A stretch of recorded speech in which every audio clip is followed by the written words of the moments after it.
సికింద్రాబాద్లో మృతురాలు పల్లవి గౌడ్ ఘటనపై కుటుంబ సభ్యులు ఆవేదన వ్యక్తం చేశారు. చిన్న శస్త్రచికిత్స కోసం ఆసుపత్రికి వచ్చిన తన కుమార్తె వైద్యుల నిర్లక్ష్యం కారణంగానే మృతి చెందిందని పల్లవి తండ్రి ఆరోపించారు. సీనియర్ వైద్యుడి పర్యవేక్షణ లేకుండా శిక్షణలో ఉన్న వైద్యులు శస్త్రచికిత్స నిర్వహించడం వల్లే తన కుమార్తె ప్రాణాలు కోల్పోయిందని ఆరోపించారు. తన కుమార్తెకు శస్త్రచికిత్స చేసిన వైద్యుడి పేరును ఎందుకు వెల్లడించడం లేదంటూ ప్రశ్నించారు. తన కుమార్తె మృతికి కారణమైన వారిని వదిలిపెట్టే ప్రసక్తి లేదని స్పష్టం చేశారు.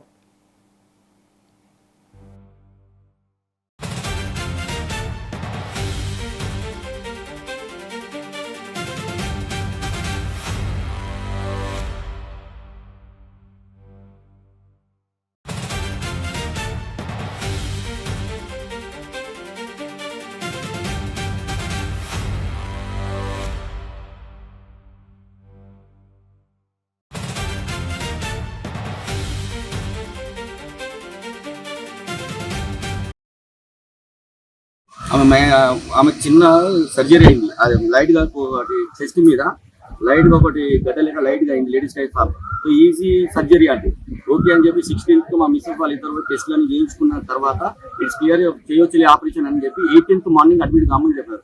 18th అడ్మిట్ అయిన తర్వాత ఎవరు చేసారో ఆపరేషన్ తెలియదు, కానీ ఇన్స్టెంట్ ఈవినింగ్ అంతా కంప్లీట్ బ్లీడింగ్ అయిపోయి ఆమె మొత్తం చాలా హారబుల్ గా తయారైతే నెక్స్ట్ 19th మార్నింగ్ మొత్తం సీనియర్ డాక్టర్స్ అందరూ 9 మెంబర్స్ వచ్చి మళ్ళీ అదే పార్ట్ ని కట్ చేసి మళ్ళీ ఆపరేషన్ చేయని నుంచి అంత బ్లడ్ మొత్తం బ్లడ్ ఫ్లో పడిపోవడం, ఆ నుంచి కొంచెం కొంచెం కొంచెం కొంచెం సాగు దగ్గర అయిపోయి 22కు క్రిటికల్ పొజిషన్ చెప్పారు సార్. అదే పడినప్పుడు పిఎస్కి వెళ్ళి సార్ కంప్లైంట్ ఇచ్చాము.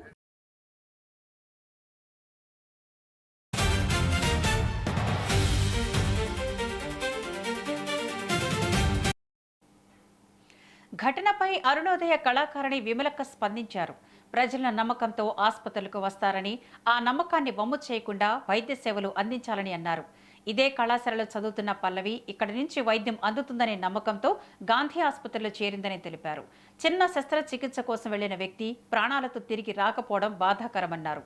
సీనియర్ వైద్యుడి పర్యవేక్షణలోనే వైద్యం అందించినట్లు ఆసుపత్రి యాజమాన్యం చెప్పిందని, పూర్తి వివరాలు తెలుసుకునేందుకు విచారణ కమిటీ ఏర్పాటు చేసినట్లు తెలిపారు.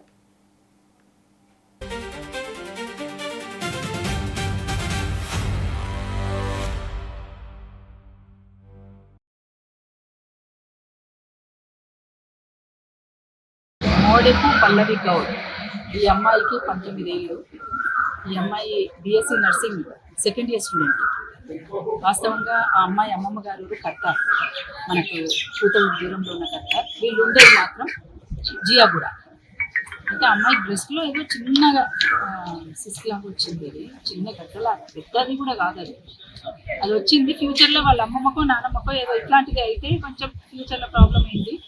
నాకు కూడా చేయించుకుంటే మంచిగా, ఇళ్ళనే స్టూడెంట్ కాబట్టి ఇళ్ళనే చేయించుకుంటే మంచిగా ఉంటుందని తోటి విద్యార్థులు కూడా సజెస్ట్ చేసిండ్రు.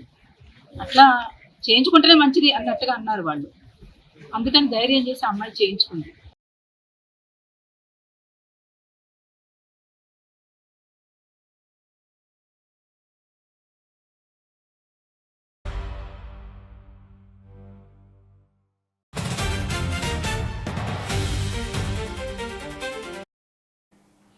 ఘటనపై ఆసుపత్రి సూపరింటెండెంట్ డాక్టర్ వాణి స్పందించారు. పల్లవి గౌడ్ మృతిపై వాస్తవాలను నిర్ధారించేందుకు 3 వైద్యులతో విచారణ కమిటీ ఏర్పాటు చేసినట్లు తెలిపారు. 2 రోజుల్లో నివేదిక సమర్పించాలని ఆదేశించినట్లు చెప్పారు. ఇన్ఛార్జి వైద్యులు లేకుండా శస్త్రచికిత్స నిర్వహించారన్న ఆరోపణలను ఆమె ఖండించారు. ఇన్ఛార్జి వైద్యుడి పర్యవేక్షణ లేకుండా ఎలాంటి శస్త్రచికిత్సలు నిర్వహించబోమని స్పష్టం చేశారు. పల్లవికి 2 సార్లు శస్త్రచికిత్స చేసిన విషయం నిజమేనని తెలిపారు. మొదటిసారి చేసిన అనంతరం రక్తస్రావం ఆగకపోవడంతో మరుసటి రోజు మరోసారి శస్త్రచికిత్స నిర్వహించామన్నారు. రక్తం గడ్డగట్టిన భాగాలను గుర్తించి అవసరమైన చికిత్స అందించామని, అవసరమైన రక్తాన్ని కూడా సమకూర్చినట్లు తెలిపారు. అనుభవజ్ఞులైన వైద్యులతో విచారణ కమిటీ ఏర్పాటు చేశామని, మృతురాలి కుటుంబానికి న్యాయం జరిగేలా చర్యలు తీసుకుంటామని ఆసుపత్రి యాజమాన్యం హామీ ఇచ్చింది.